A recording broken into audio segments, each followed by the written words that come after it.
Welcome to Cooking Made Simple with Chef Kelly. I'm Chef Kelly, and today we are going to make some autumn favorites and get you ready for the fall season. So let's get started. So we are going to make a risotto with some butternut squash and delicata squash, vegetarian style, and we'll talk about how to make it vegan if you want to. And we're going to make some fried green tomatoes, Italian style. So I want to show you that. I think you'll appreciate it. I like to call that more Revere style, right? We're going to do it from Revere. We're going to make it Italian style from the neighborhood and things like that. We got some local ingredients that we're going to be working with, and we'll talk about that real soon when we get started. But risotto, okay, is a nice dish to make that's really hearty and rich, and you can do so many great things with it. But there's a lot of mystery behind it, and I want to talk about that, okay? And that's how we're really going to get started. So we got some Arborio rice here. We got some stock that we're going to use, and we'll talk about the type of stock. Some pecorino cheese. We got some butter, olive oil, and some onion. And of course, you got to have garlic. So the important thing about these are kind of the basic ingredients that you would have on almost every risotto, right? It doesn't matter if it's a vegetarian, a meat, a seafood style, whatever it is. So those are your basic fundamentals that you have with your risotto. And then, of course, you have your other ingredients that you're going to make. Today, we're going to use butternut squash. We're going to put a little bit of delicata squash on top, right? We're going to put some great fresh herbs. We got some sage, some rosemary, and we got some thyme, okay? So we're going to have a nice little fall feel to these things, and we'll talk about what you can do to change things up. Now, let's just talk about really quickly about the rice, okay? There's a couple different rice out there that they use in Italy. The most popular one here in the U.S. that's easy to get everywhere, every supermarket, is Arborio rice. It's a short grain rice that's high in starch. And the technique, the way you cook it, really releases the starch and makes it naturally creamy. And you know, you don't put cream in it, unless you want to, but I find that against the rules. Don't put any cream in it. But you have a natural creaminess to it. And that's the importance of working with this rice. There's the Colorado rice as well, which is really a little more prized.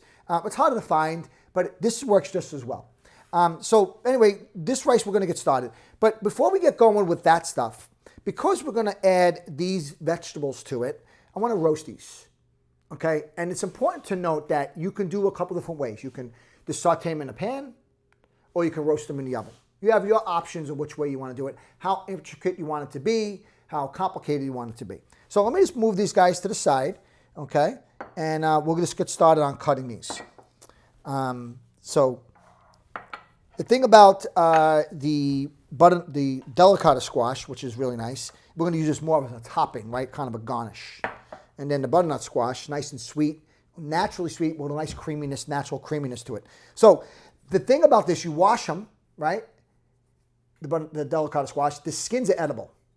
So you can eat these skins. They have a nice texture to them, a lot of fiber, good for you. So there's really not a lot of work to do on this, right?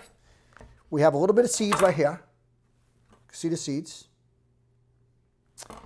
And all we're going to do is kind of scoop them out, okay? Let me get this little bowl here, put the mess inside here. This is going to be really simple, and I think you're really, really going to enjoy this nice risotto, this fall or harvest risotto, I like to call it. And we can talk about different things, different types of risottos and how you can incorporate different vegetables for the season or the different types of main ingredient in it to kind of give it its character, right? So whether it's seafood or stuff like that. All right, we got that pretty much peeled on that one. All right.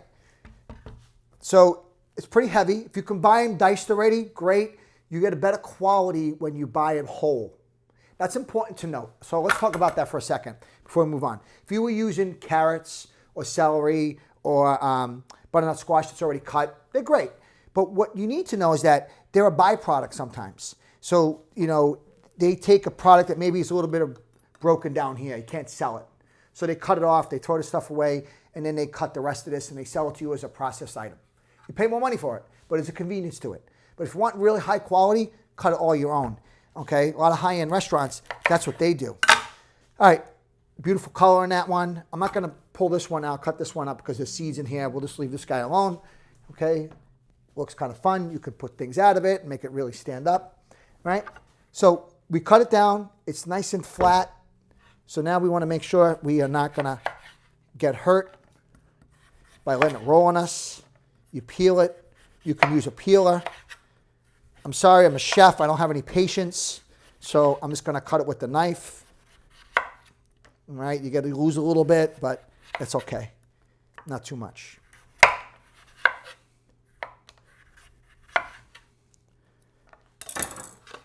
Okay, so we get these guys out of our way. Just take this little piece off right there. A nice, beautiful color. Now I want to stand them up like this.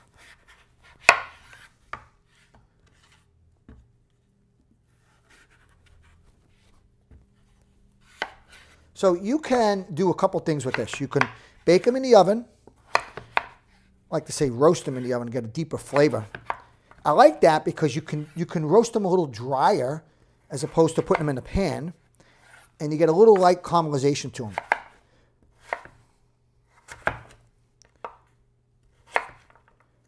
Okay, you got some nice, beautiful pieces here, nice and thick. So when you see the ones that are already cut, they're not vibrant like this, and they're a little bit moist and wet. It's probably on the older side, which is why they processed it.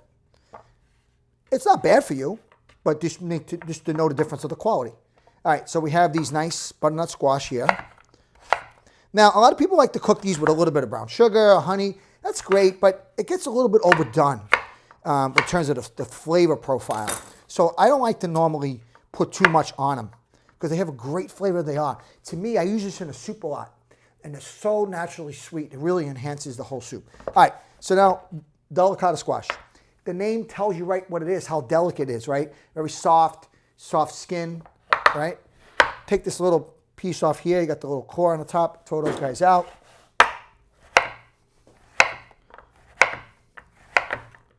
Got these fun little half rings.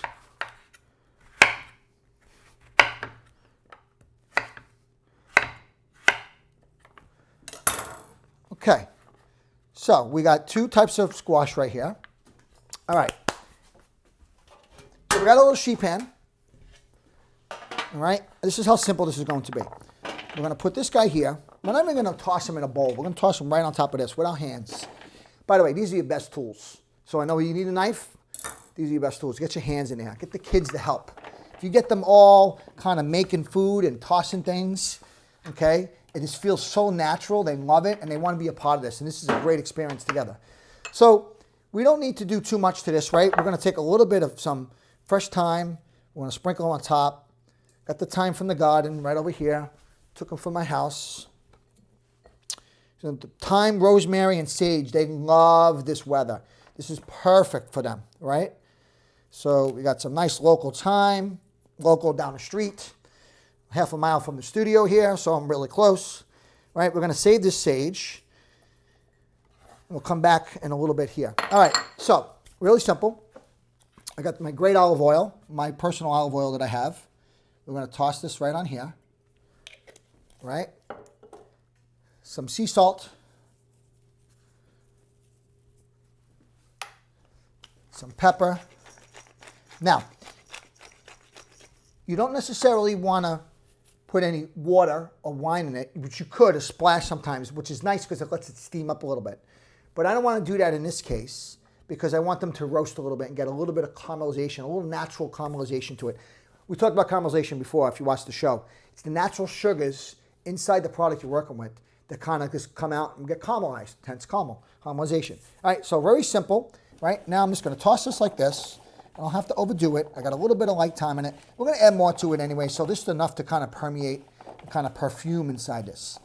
All right, we got this stuff here. I'm not even using a mixing bowl. You notice I am keeping them separate, so if they cook a little different, I can take one out. But they should cook relatively the same. Here's the beauty on this particular thing, on any time you roast vegetables. You can eat vegetables raw, right? It's okay if they're a little underdone. Matter of fact, I prefer it. I like a little bite to them. All right, so we got them over here. We got them salt. We got them peppered. We got them seasoned a little bit. We're going to put that in the oven, and we're going to let this guy roast up. All right, so I got about 400 degrees. You can go to 425 if you want a nice, deeper, richer color.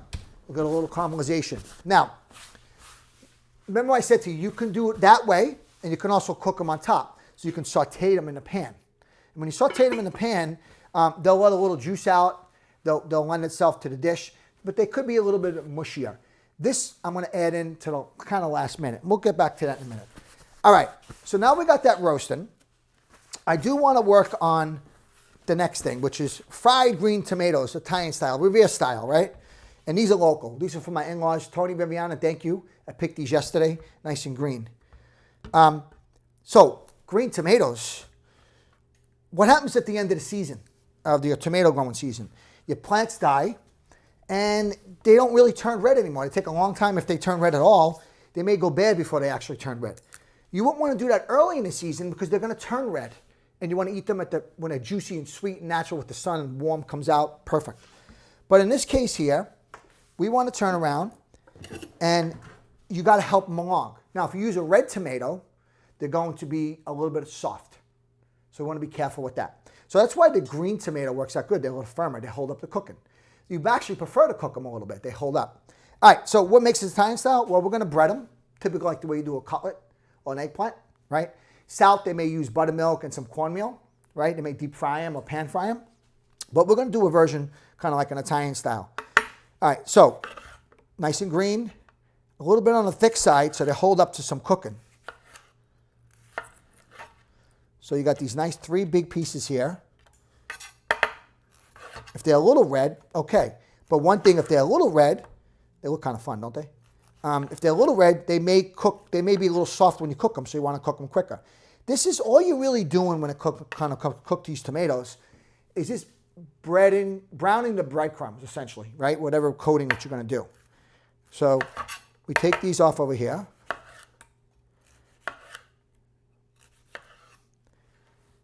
Right? Wash them up.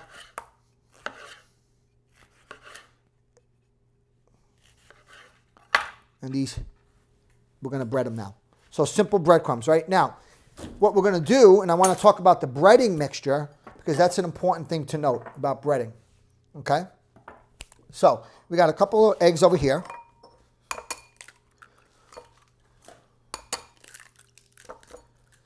Right?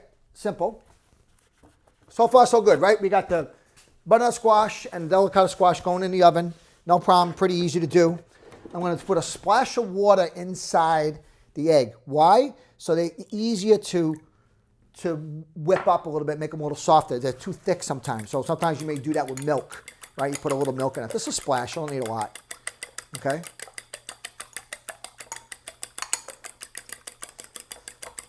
So I'm sure you've all done this a million times. Flour, egg, breadcrumb, right? Why do we use flour? It's important to note this. The tomatoes are wet. The flour dries them. So then the flour sticks to the protein, meat, chicken, eggplant, tomato. Then it goes inside the egg. And now the egg sticks to the flour.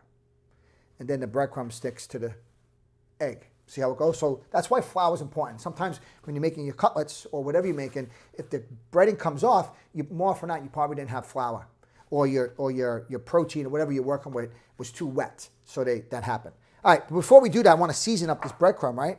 We have this nice breadcrumb. And what I got on this breadcrumb, I got my own little spice blend that I make. It's a Sicilian spice blend. What makes it Sicilian? Well, I got a little more forward on lemon in it, a little bit more forward on oregano, and a little bit more fennel in it, the typical Italian blends. But I have that. This is also seasoned with a little garlic. It's my own personal blend that I have. All right, so I put that inside here. Pretty simple, right? So we have nice little panko breadcrumbs, okay, that are grind up a little bit. I like a plain breadcrumb so I can season what's on it, right? So that's why the plain breadcrumb is important. All right, so I got a pan here. We're going to do, by the way, this is wheat flour. It's any flour, really. It's just going to give a light coating. So it could be white, could be wheat. Don't stress out if you don't have white flour to bread and stuff, especially if you're going to bread like this. It's okay. Use a wheat flour. It's okay. Cake flour is fine. Bread flour is fine. The only thing you're doing is making a dry coating. You're not really cooking with it in the sense of making a dough or making a roux or a sauce. So this is fine. So don't stress like, oh my God, we can't do it. We don't have the right flour. So you got put your tomatoes in here, right? Get them. And then Put them inside the breadcrumb. Make sure they get nice and coated all around. All right. So far, so good. Nothing that's really earth-shattering, right? I got a dry hand. I got a wet hand. So it's my own personal spice blend inside the breadcrumbs here. This is more breading as opposed to the cornmeal that you would typically get, like Southern style. You could do a beer batter type one if you wanted to. The idea is still the same, okay? You just kind of cook them quickly. Now, you can do a couple different things with this, and I do want to mention that as well, is you can bake them for more of a healthier version. Put a little olive oil in the pan, okay? Put them on top, sprinkle a little olive oil on top, then halfway through, turn them over, let the bottom get a little crispy. That's a nice way. There's a rationale of why you want to do that and sometimes why you don't want to do that, and I'll get to that in a second, okay? So we're breading these guys up. The other thing is you pan fry. If you pan fry it, the thing with the pan fry is sometimes they can be a little bit more greasier because if your oil's not the right temperature, they'll get absorbed inside the breadcrumb. But that shouldn't be too bad as long as you get the right temperature, right? So right here. So I want to bake these today, but I want to make mention about the red because that's important to note about the red. Because they're a little softer, I can feel them already, they're a little softer, they may not hold up to the cooking. So if you bake them, I would say that the greener they are, the better for baking. If they're red, you want to do a quick saute in a pan fry. You want to do them quickly, so that way they don't get too mushy. Okay? So these are pretty simple to do. Nothing earth-shattering, but they're going to be really good. Now, you could get a little bit fancy, and I'm going to tell you an alternative, is you could put a little bit of pecorino cheese inside here, okay, if you want, or Parmesan cheese inside the breading, just like you would do maybe a cutlet. But since we're going to use burrata, I have cheese already, I don't want to overdo it. So knowing the rest of my ingredients, knowing the rest of my dish will kind of determine sometimes what I'm going to do, okay? All right, so we'll get these things. Remember I tell you the last time, anytime I cook here, this is my dinner when I go home. So I got to make a little extra. And of course, I feed my friends here at the studio. So we make always a little extra. All right, so our stuff is this almost done, almost there.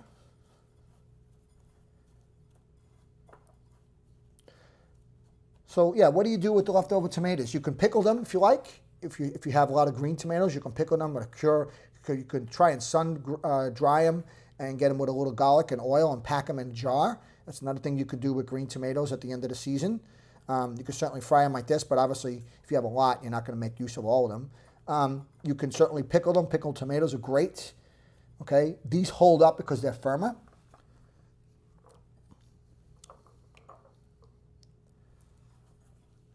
I would also mention that you want to kind of keep them as close to the same size as possible so they cook evenly. Okay? Now, what makes this real nice is that we're going to use burrata with it. And we'll talk about burrata a little bit later. But what's really nice about the burrata is that, so this is really a fancy version of a tomato mozzarella caprese salad, right? We're going to have a warm tomato with it. We're going to have a gooey burrata with it. We're going to have a nice dressing on top of it, something a little different than you typically would get, okay? And that will lend itself to a really nice experience. Kind of fun, really nice to do for a special event, or just enjoy something fun to do together. All right, so I'm going to clean up, and I'll see you guys in 1 minute. All right, guys, welcome back. So I cleaned up a little bit. Thank you very much. You got to clean as you go, right, as they say. So we have the tomatoes already breaded. So I'm going to do them 2 ways. I decided that I'm going to kind of pan fry a few so you can see, and some I'm going to put in the oven. So that way you can see how the difference is when it comes to how they cook up, all right? So I'm going to kind of get this pan going here nice and hot. We got a couple things happening at this point. I'm just going to move this guy here. That's our stock for a risotto, and I want to kind of talk about the risotto in a minute. But let's just get started with a couple of these here. So this pan's going to get warm. I'm going to grab some oil, and we're going to do 2 things. We're going to pan fry the tomatoes. I'm also going to put some in the oven. You'll see the difference of them. And you may find that there's no difference really, and you got to do one or the other. What's nice about the pan with the bacon in the oven is that you can just go ahead and put in the oven and it makes less of a mess on top of your stove. And it's also a little bit more controllable. But as I mentioned to you, if your tomatoes are a little bit on the soft side, okay, it's important to note that they will kind of get a little mushy. So what I'm doing right now, just so it's all clear, is I'm putting some oil in the pan. You have a nonstick pan, and it's kind of getting both sides coated. Probably do half of them like that. And then the other ones I'm going to cook. So we'll just put a little bit of pan like this. Now we're going to let one side get nice and hot in the oven, and then we'll turn them over so they get a little crispy. So we got these 6 here I'm going to pan fry, and these 6 here, or 7 here, I'm going to bake in the oven. So we'll get this pan going here, and we got our vegetables in the oven. Now, as I mentioned to you about the risotto, and I want to touch base while we're waiting for this to get nice and hot, okay, is that you're going to roast those vegetables in the oven, right? Get a little nice little roastiness color to them, and then you're going to put them into your risotto. You can do them in your pan, and if you want to, but you'll see what I'm talking about when we get there. All right, so we have our olive oil over here. Meanwhile, while we're letting that get nice and hot, let's get the risotto stuff ready to go. I want to cut my onion.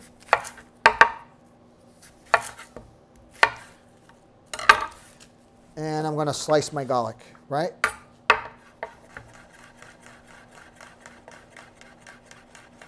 The finer you chop your garlic, the more the oils are going to release, and it's going to get a stronger flavor. If you leave them a little whole, you don't have to have an overpowering flavor to them, okay? Sometimes you don't want a heavy garlic. I don't personally like heavy garlic. I love garlic, but I don't like it heavy. So I'd rather have it nice big chunks like that. All right, so our pan's getting over here, it's getting nice and hot. I don't want it to really smoke, so if it starts to move a little too much, I can see if it's shimmering a little bit. If it starts to smoke, it's going to burn my breadcrumbs, which I don't want to do. So I'm taking my little skin off the onion.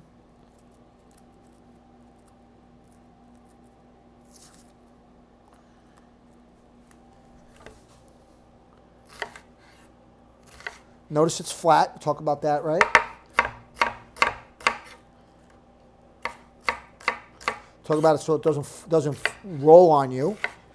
It's a little safer. All right, so far we've cut some vegetables, we've cut some garlic, we've cut some onion, chopped a little bit of herbs, not too much, right? All right, this is probably about ready. Let's see how this is. Not quite.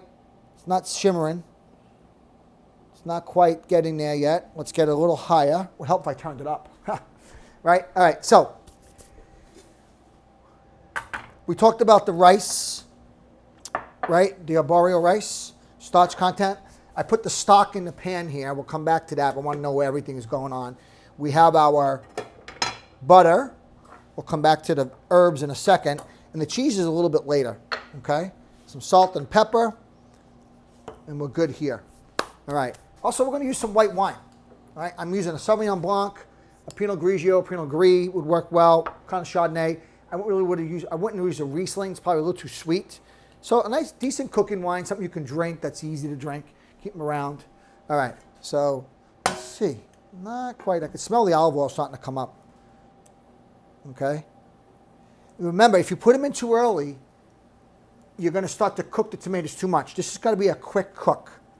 If you cook them too much, then they're going to get mushy, which we don't want. And if there's any red in them, they're going to get real mushy. All right, so we got these guys frying up. We're going to put this one in the oven. So you see this now? Got a good look at that. I got a little oil on them. We'll turn them over a little bit later. So we got them in the oven here. We'll let them go. Probably about 10 minutes or so in the oven. And if they're having a little trouble, we'll put them up. We'll fry them up a little bit. All right. So we got our, I can hear it cooking. Now these aren't going to take long to cook because remember, all we're looking to do on this is cook that egg and that breadcrumb, right? You can eat the tomatoes raw, so it's okay if it's a little underdone. It's okay. We don't want to have to worry about it. So we're going to put our, as they come out, we'll put them right on here, and then we'll talk about burrata in a little bit. This is really simple, guys. Nothing's difficult. That's why it's cooking made simple, right? Everything's simple. Easy stuff, all right? So if they start to get a little too brown on us, you know, we can put them in the oven. We'll turn them back. This one's the red one over here. That's a nice color right there. Okay.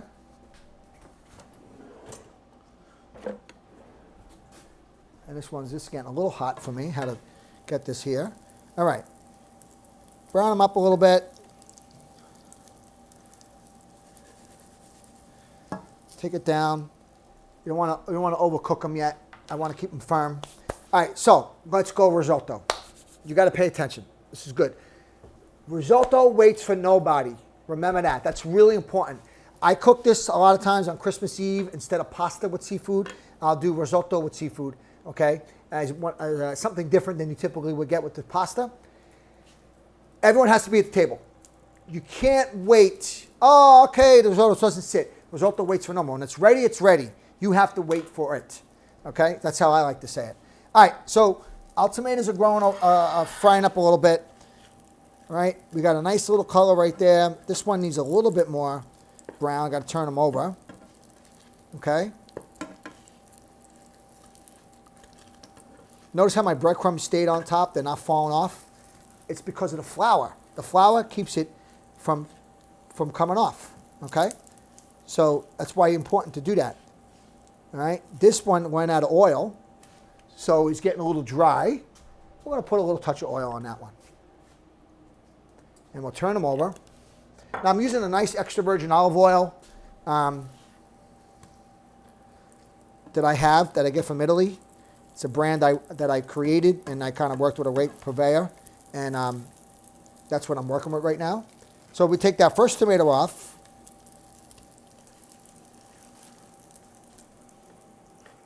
Our second one there. Didn't take long, right? You saw me do it. I don't know, this is 3 minutes on the segment. You can look it up on YouTube, go back and forth. You don't have to worry about making it complicated. You fry them up.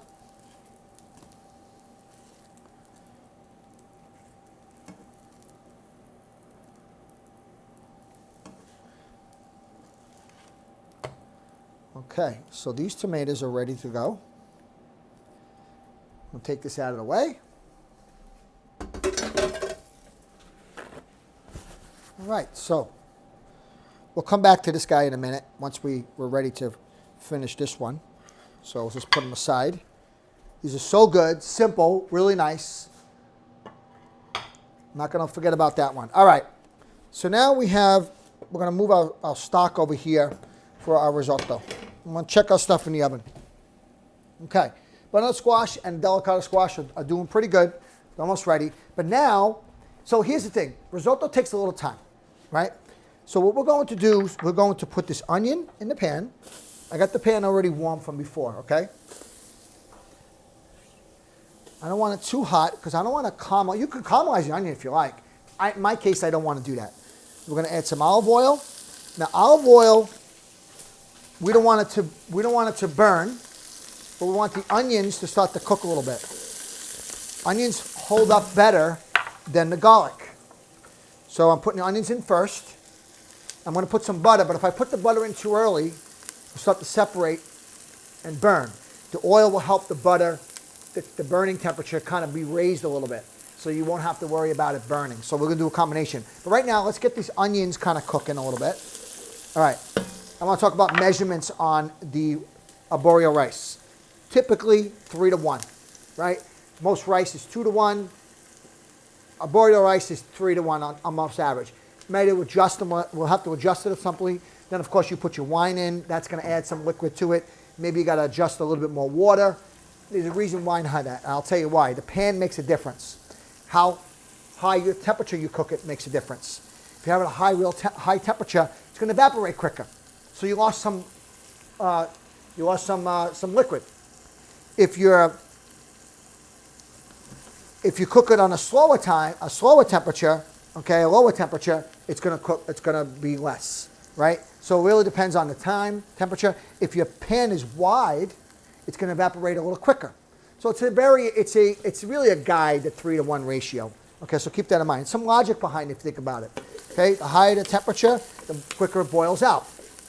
That also makes a difference on how strong your stock is. Keep that in mind too, because your rice will absorb that liquid, the flavored liquid. If the flavored liquid is already strong to begin with and now it's reducing, right? It's going to be even stronger. Is that a bad thing? Not necessarily. Just know what you're doing, that's all, okay? If you're putting in a lot of extra ingredients in there, like some salt and cheeses and butter, or you got a seafood in that will all lend itself to those things.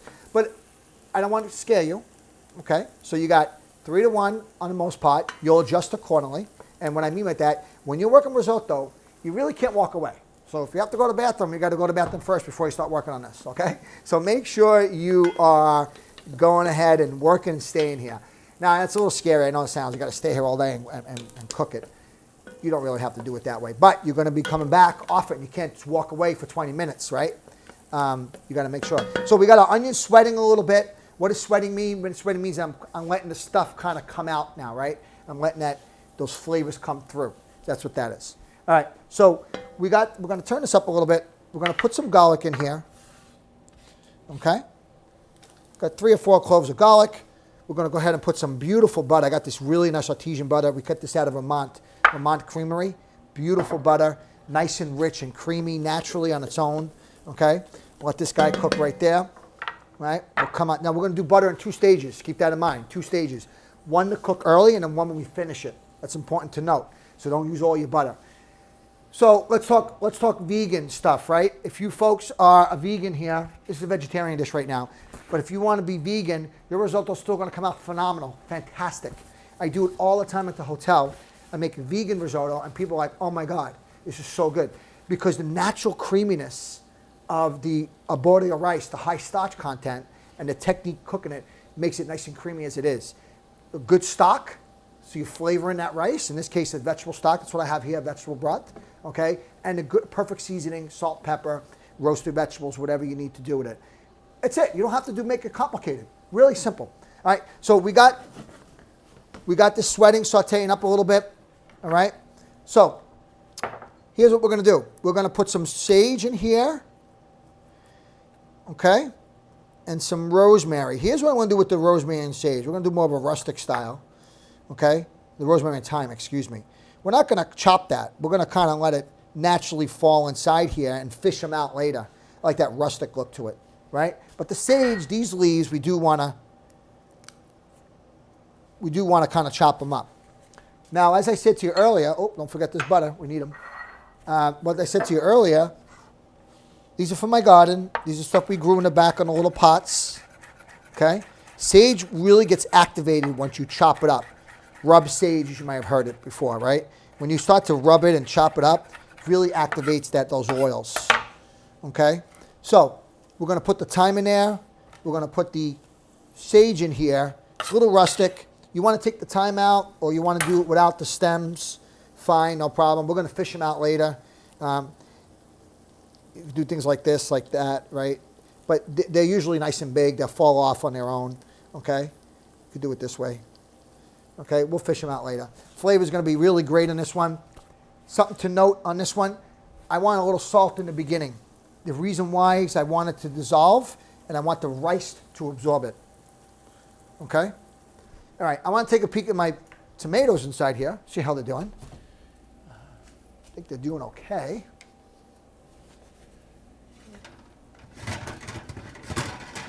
Well, here's our vegetables.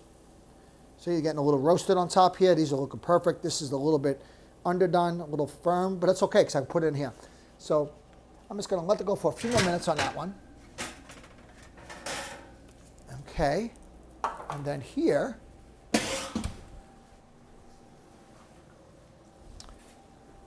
let's turn them over. Let's see what's happening. So they're getting a little brown already. See that? The oil in the pan is getting hot. See the breadcrumb is toasting on the side here? You smell great. Put that in there nice. It's a little healthier version, right? It takes a little longer, but it's a little healthier if you're looking for something less oil on it.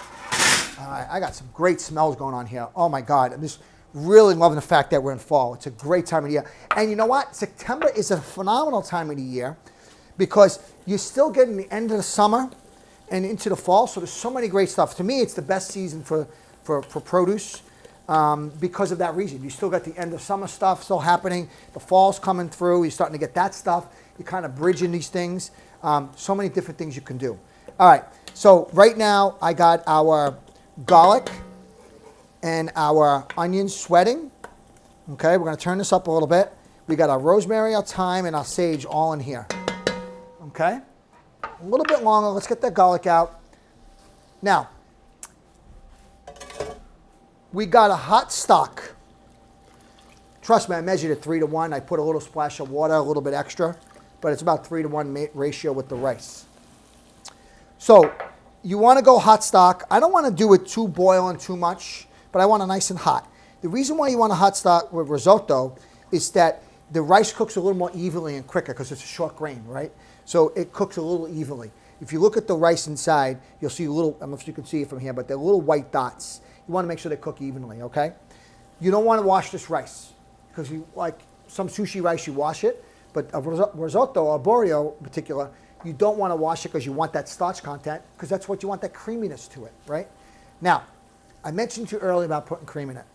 Don't do it. Don't do it. Sacrilegious. Do not put cream in your risotto unless you're making a creamy risotto with cream in it. But no, you don't need to. You got natural starch, natural creaminess coming out. Don't do that. Anyone that does it, oh my God, I don't like it. All right, so look, now we got our garlic and our onions. It's starting to smell really great. I'm going to put these arborio rice in here, okay? Now I want to kind of coat the rice, open up those grains inside there, and kind of let them toast up a little bit so they open up and then they'll absorb a little bit better. Now, I can't go to the bathroom. I can't do nothing. I got to work right here, okay? I can't let this burn. I got to stir it and let it work, okay? And I got to watch it. So you're going, you're cooking, your family's sitting down, you're cooking, you're having a good time, you're talking, you're drinking a glass of wine, and that's it. So what I'm going to do is I'm going to let this nice and hot, and then I'm going to put a little bit of wine in it and let that wine cook out. Now this is the Sauvignon Blanc, okay? We're going to deglaze a little bit in there. It's going to get a little sweetness to it. You don't have to work with the wine if you don't want. It's okay. If you don't have it, you can say, oh my God, we have no wine. Forget it, can't cook tonight. Oh, we can't eat dinner. Well, that's not going to be the case. You can work without it. Don't worry about it. Let your rice get nice and toasty, okay? I didn't put the wine in before because that's going to hurt and inhibit the rice from getting a little toasted, okay? So we don't want to do that. You have your butter, you have your oil on this one, and then don't forget, later on we're going to fish these little guys out, okay? This is going to give a nice flavor to it. Believe it or not, there's flavor in the stem, so it's okay. There's a practical reason, okay? All right, so where are we at? We're going to take a look at our stuff in the oven here. Okay, I think we're good. We're going to leave these vegetables just the way they are. We'll keep them over here. So this is not roasted like that. This is a little bit soft. I don't want to make it too mushy, okay? You got a little bit of caramelization on the bottom of these. There you go. And then let's take a look at our tomatoes. I can hear that they're searing up a little bit, okay? And if you look closer, we can see this over here. If you look close, you can almost see them bubbling from the oil that's in the pan, okay? We'll go for another minute or two longer. Nice and warm, okay? That's simple. All right, we got our stock nice and hot. We got our rice toasting up a little bit. You can hear it. Okay, we'll put salt in the beginning. We'll adjust it, so don't think that we're not going to put more salt. If you're using a pre-made stock, and we talked about this, having stuff in your pantry, vegetable stock, chicken stock, whatever stock you're going to use, try to get something with no sodium or low sodium so you can control what's in it. It's really important. If you're going to use a bouillon, there's some out there low sodium. Those really work too to have in your cupboard. If you're going to make your own, you can control what's in it. Okay?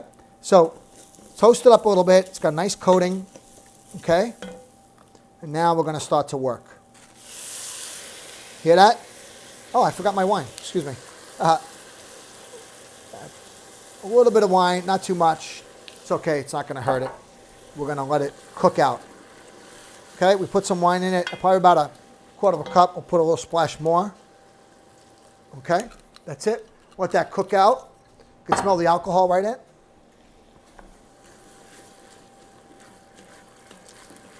So, nice wooden spoon, okay? Nice gift from my family, Chef Armetta, that's me. And so I use this nice wooden spoon, okay? This kind of keeps it from scraping and any burnt bits that eventually happen. You may get that. Nice cast iron pot, that's really heavy gauge to this, okay? The alcohol's cooking out, Okay, it's still going to cook out eventually. So we're going to put this in here. And you may need a little splash more water. Remember I told you it's been reducing. You measured it. You've been keeping on here. It's been boiling. It's got reduced. You're going to be cooking over here. It's reducing out. It's a wide pot. You're going to lose a little bit of water. It's okay. Your liquid's going to cook down. So you'll have to adjust it. And if you have to adjust it and your stock gets a little diluted, you'll add a little salt and pepper to make up for the difference. Okay? All right. So let's let this go here. I'm not going to make it too high of a temperature because then it's going to boil too fast on me. Now, if I was doing other things in the kitchen, like going around, looking at something, working on, I would actually kind of lower this a little, let it slowly come up, and just go ahead and make my stirring. I'm not going to do anything big that's going to take me away from a long time because risotto waits for nobody, right? So we're not going to worry about cleaning up right now. We're going to do little things. So our stock is boiling, okay? I could probably even shut the stock off. I don't need a completely rolling boil, but I want it nice and hot, okay?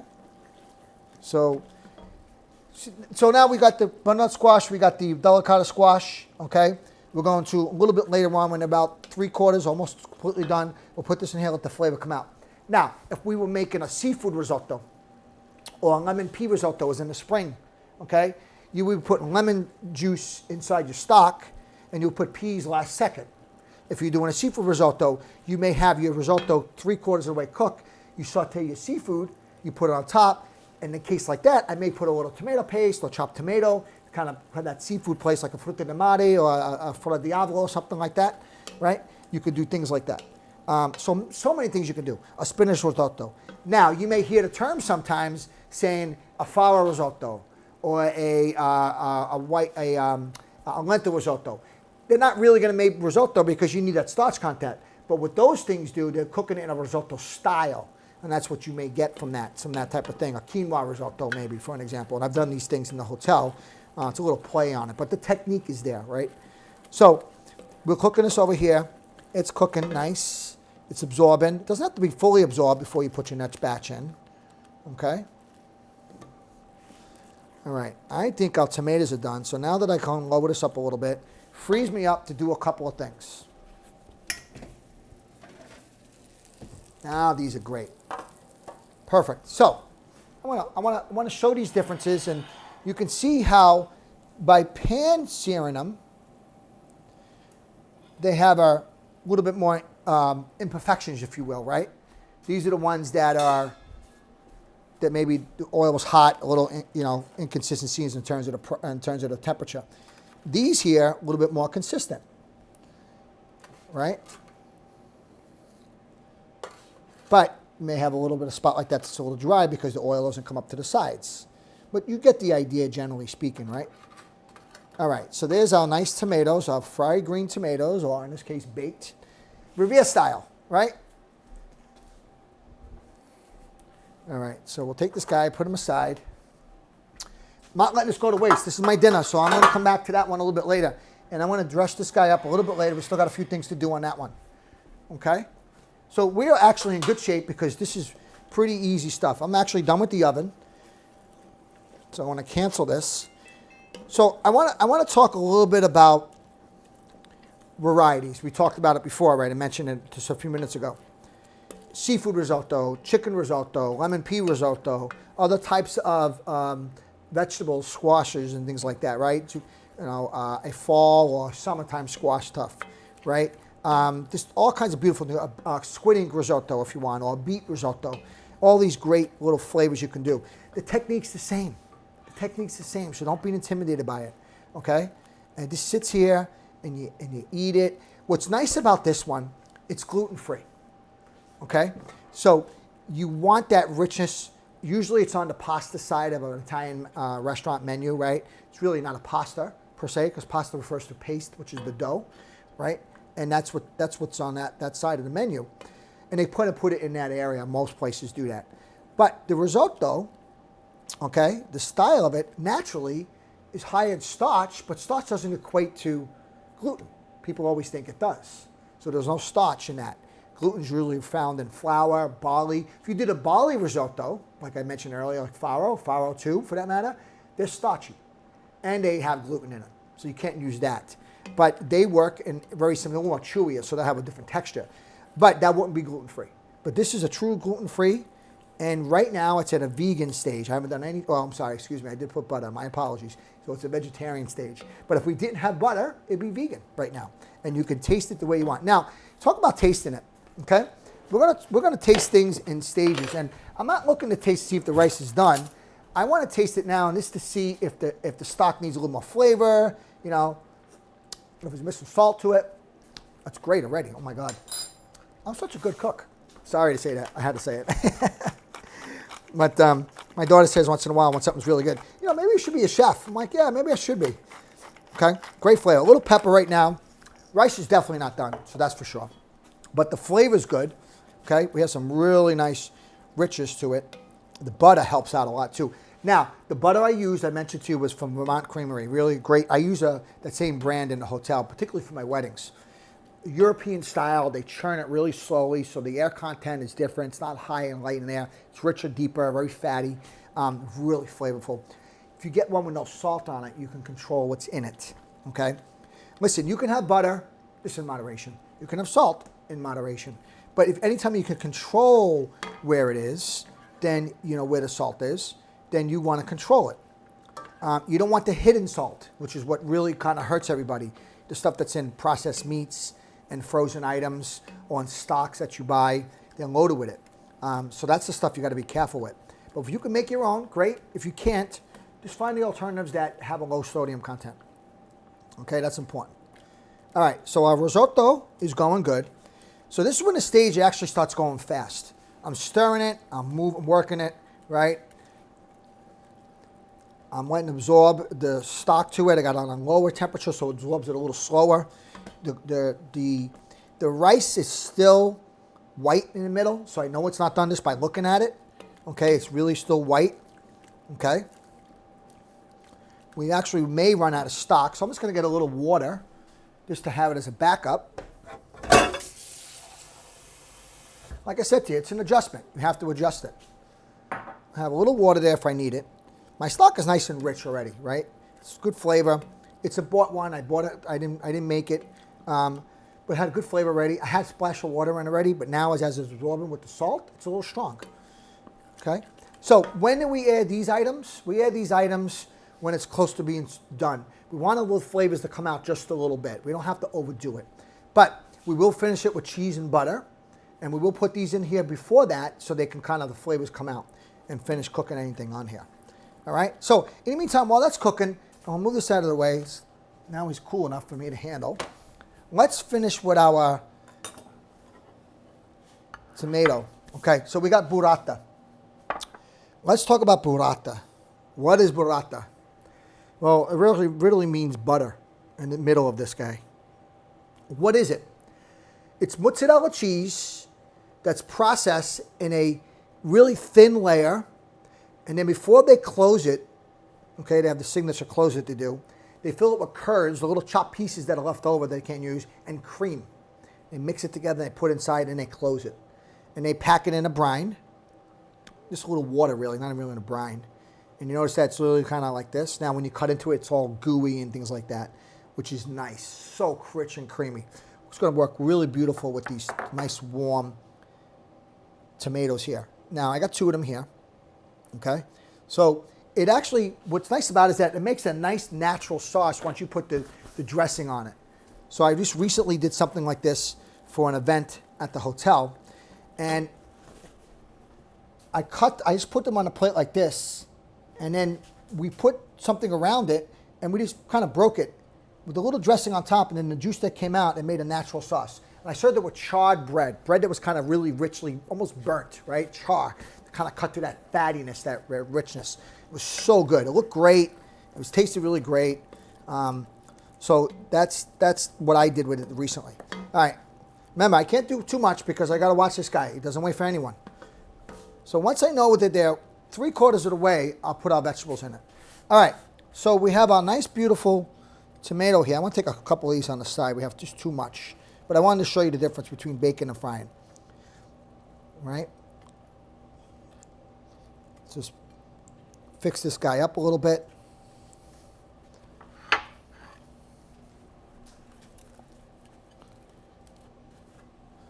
All right, so this is really simple. we're going to put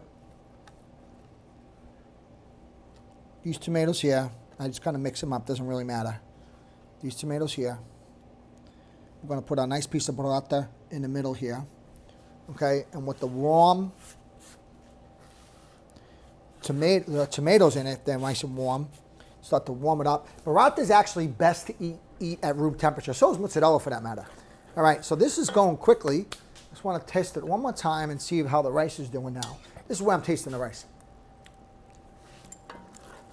Okay, needs a little bit more. Not quite.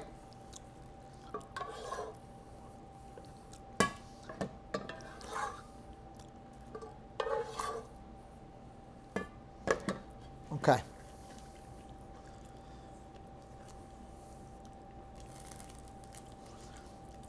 Well, my instincts tell me I'm going to need the water. So I'm just going to put it in here. I may not need all that, but I'm just putting it over there so it's warm. So it warms up a little bit, okay? Just warm it up a little bit. We'll come back to that. So this guy's cooking nice. Perfect. Put him over there. Good. Put the cover on top so he doesn't get, doesn't evaporate too much. All right. We got that beautiful little burrata right there. Really simple, right? Watch this. Okay? So I got this. I told you I like to collect these nice vinegars and oils, right? We were up in Maine, my wife and I, in Algonquin, to this really great olive oil store right in Pelican Cove. And he had these fantastic little vinegars. And this is a lemon, a Sicilian lemon white balsamic. It's so good. It's a little on the sweet side and a little thick. So I'm going to thin it down with a little bit of lemon juice to it. But I like to do something like fun like that and find something really nice from an area like that. Really, really nice store. Great guy. Matter of fact, the guy was telling me his daughter-in-law is from Riviera. It was so funny. We got into a conversation. So we got a little lemon inside that dressing, right? We're going to put the nice olive oil that I have that I get imported from Italy with my name on it, by the way. So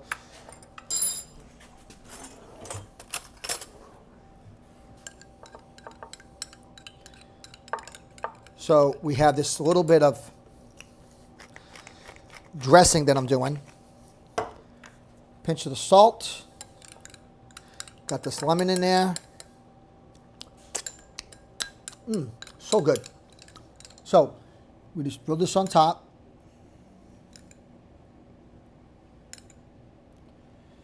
Now, how simple is that? Beautiful burrata with fried green tomatoes, right?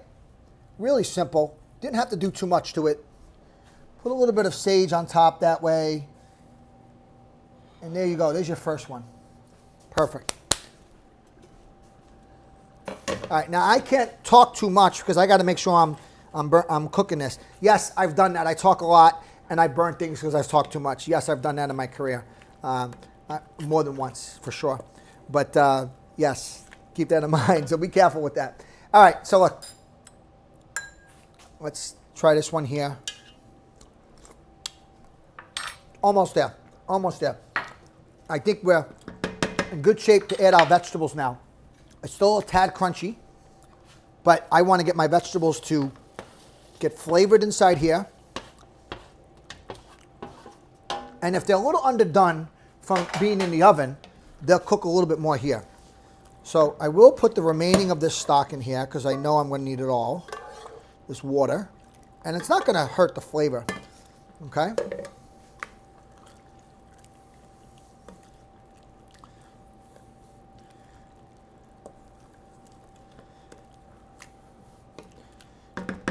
All right, now we're going to let that guy kind of come up. And we're going to have our nice butter here and our cheese. Now, this because I want to turn around and have a little bit of extra flavor to this with the sage. I'm going to put a little extra sage and some rosemary inside this. Now, it's important to note about sage, rosemary, and thyme. These are cooking herbs. So you don't want to just throw them in raw and then eat it right away, right? They do better, and they just don't taste as good when they're kind of just thrown on raw and eaten. So we're going to put them in here so that I can pull out the flavor just a little bit more, okay? Give this guy a stir. Guys, we're almost ready. I mean, this is really a beautiful dinner. Now, we'll tell you, you want to, you know, a meatless Monday, this is hearty enough. Everything we have here, this will feed the family. They'll be nice and full, fall asleep. Great time of the year to really kind of eat something like that. Right now, omit the butter, and we have a vegetarian, a vegan, okay? We have a vegan entree right here. Perfect, beautiful, really hearty, rich, great flavors to it, okay? If we were doing like a lemon pea risotto, I would have lemon in there, as I mentioned earlier. I may have a tarragon in that. I may have some thyme in that one as well. I may have some parsley at the end of it to kind of bring out that flavor. And then I might just put a little bit of heirloom tomatoes, just chop it on top to give it some nice color to it. But this is going to be nice and rich and deep and flavorful, okay? The rice is almost done, I can see it, but it's still a little wet. And that's because of the liquid that's coming out, not only from what I just put in there, but even from the butternut squash, okay? So, if you're worried about butter content, you know, if the fat is something that you're worried about, you can omit this completely if you want, or just want to put a portion in. I would suggest that you put a little bit early on and a little bit in the beginning and at the end as well. Then just don't skip the step. Just put less of it, right? Notice I didn't really measure so much. It's more about just feeling it. This is really simple. Talk about cheese, right? I'm partial to pecorino. It's a little bit sharper and biter. I like this particular one I got here today. I kind of shredded it, so it's a little bit more texture to it. So it becomes a little bit almost, you know, like stringy sort of, right? You can use Parmesan. Parmesan's softer, okay? You could certainly do that. You can do sourdough. You can use other different cheeses if you want. Manchego, if you want to do something different. So you can break it up any way you like. So really can lend itself. And this one, that's what I'm using today. The technique is the same, right? You sweat your vegetables, a little garlic with onion, right? You have your butter, you have your oil, you toast your rice, you add your wine, right? You add your stock from hot, you stir it, you don't disappear, you don't go to the bathroom, you stare at each other, you stay right here, you make sure you're watching it. This is looking good. Now, let's think about if you're in a restaurant. I do want to make mention to this. I'm going to lower this a little bit because I can feel it's starting to stick to the bottom. And let's say that's why the wooden spoon works better, because as it gets really hot, okay, you want to kind of stir it and keep it from sticking to the bottom, so that works. If it's starting to scorch, a metal will scrape it up and then you can get burnt particles in it, so the wood works a little bit better from keeping that happening. Doesn't mean it won't happen, but it takes a little more effort to make that happen. All right, so the risotto is really, if you're in a restaurant, how do you get it so quickly? They're not making this to order, right? So before we added the vegetables, around that same stage, we're about 3/4 of the way done, okay? The hotel or restaurant will take it, dump it out into a sheet pan, okay? Like this sheet pan here. Spread it out and cool it down. And then when they have it in a cooler, then when they're on the line, when you get an order, they finish it off. Now that finishing off could be a base, right? Plain, and then you add whatever you're gonna do to it. We at the hotel, at least we would set up a vegetarian base, and then we would do whatever we needed to do with it, whether it's for a VIP that wanted a vegetarian meal or vegan meal or just whatever's on the menu, right? So we would do things like that. All right, so this is going pretty good right here. I think we're almost there. Look at that. Still has a bite to it. I can see the colors just about there. I don't see any white spots to it, which is why I want to make sure. I don't see any big little white things here. So little white, little pearls, if you will.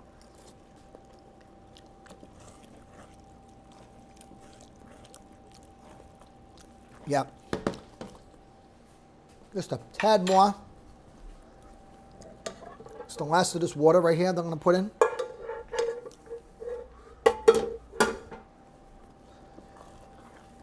Okay. Lower this guy so it just cooks a little slower, and then we're ready to go. So just about done. Gonna add the cheese and the butter. Okay, let me get my bowl here.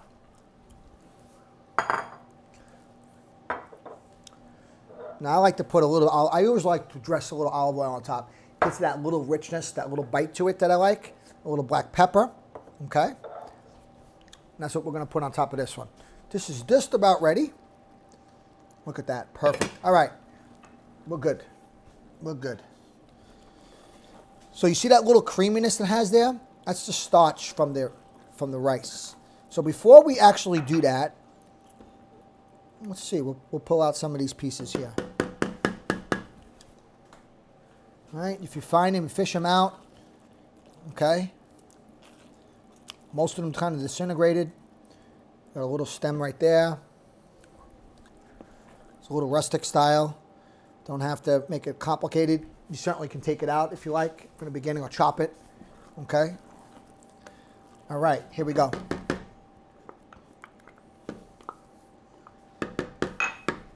And then the cheese.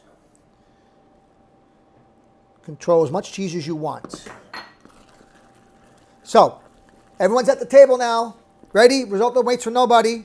You have your bib on. You're ready to go. You have your napkin around your neck. And now we start to dish it up. Right? We just kind of stir this a little bit. We're going to shut this guy off. We're going to make sure that, oh my God, that cheese smells so good. And that butter, nice and creamy. Perfect. You got a beautiful butternut squash risotto. Now, I'm trying not to, you notice I'm coming on the side a lot. I'm not trying to do the middle, so I'm breaking it. Right? I want my vegetables to have texture to them. So the integrity of the vegetables are there. So you go on the side and just kind of fold it, as we say. Right? This is so good. Now, you want to make a pumpkin risotto? Perfect. Get a little can of pumpkin. Don't do all the work. Get a can of pumpkin. Do the same right there. And then kind of fry it on the side. Put it in there. Have a nice flavor. Season it the way you want. All right. So we have this beautiful risotto. It's cooked perfect. Look at that. We have these nice Delicata squash. If you're going to do acorn squash, I would probably take the skin off it. Right? That's full right there. In Italy, they give this more as an appetizer, so it'll be half the size. Same with pasta. They don't usually give it as an entree. So that's the risotto. That's my dinner. We're going to put some love on top. Oh, look at that. Beautiful. And then a little bit of black pepper. I personally don't think you need any cheese on it, but my daughter would say it's never enough cheese. So there you go. And there we have it. An autumn risotto. Fried green tomatoes with burrata with a little dressing on top. And I hope you enjoy this.